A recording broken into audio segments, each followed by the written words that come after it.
Hey guys, welcome to మా mini vlog. ఈరోజు అయితే హనుమాన్ జయంతి కదా. సో యాజ్ యూజువల్గా టెంపుల్కి అయితే వెళ్ళడానికి రెడీ అవుతున్నా. కాకపోతే మధ్యలో ఎందుకో స్వామివారికి తమలపాకు దండ చేసి వేయాలన్న మనసుకు అనిపించింది. సో వెంటనే తెప్పించేసుకుని దండ అయితే రెడీ చేయడం స్టార్ట్ చేశాను. ఫస్ట్ ఇవన్నీ వాష్ చేసుకుని పక్కన పెట్టుకున్నా. తర్వాత పసుపు ఎందుకు ఏంటి అని అంటే దారం, వైట్ దారం, దానికి ఖచ్చితంగా మనం పసుపు అనేది రాసుకోవాలి. సో ఇది అందరికీ తెలిసిందే, కాకపోతే ఎవరికైనా తెలియని వాళ్ళు ఉంటారని చెప్తున్నా. ఇంకా అలాగా నాకు వచ్చినట్టు ఏదో, నాకు అసలు ఇలా గుచ్చడం ఏంటి, ఆకులు ఎలా కడతారని నాకు తెలీదు. సో మాల అనేది నాకు రాదు, మీరు ఏదైనా అనుకోండి. సో ఫైనల్గా నేనైతే దాన్ని ఏదో ఒకలా గుచ్చేసాను. ఎలా ఉందో కమెంట్ సెక్షన్లో కమెంట్ చేయండి. ఇది చూడగానే మనసుకి ఎంతో హాయిగా పాజిటివ్నెస్గా అయితే అనిపించింది.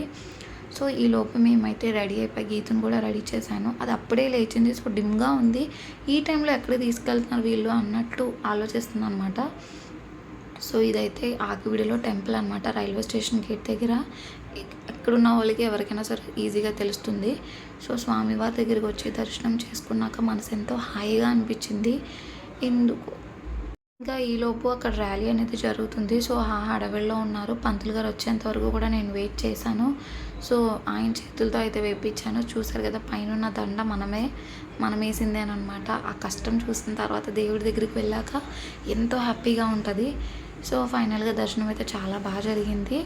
ఇంకా ప్రసాదం అయితే తీసుకొని బయటకు అయితే వచ్చేసాము. గీతు పైన అన్నీ నెతుక్కుంటుంది కదా. సో మీకు హాయ్ చెప్తుంది. Say hi, bye.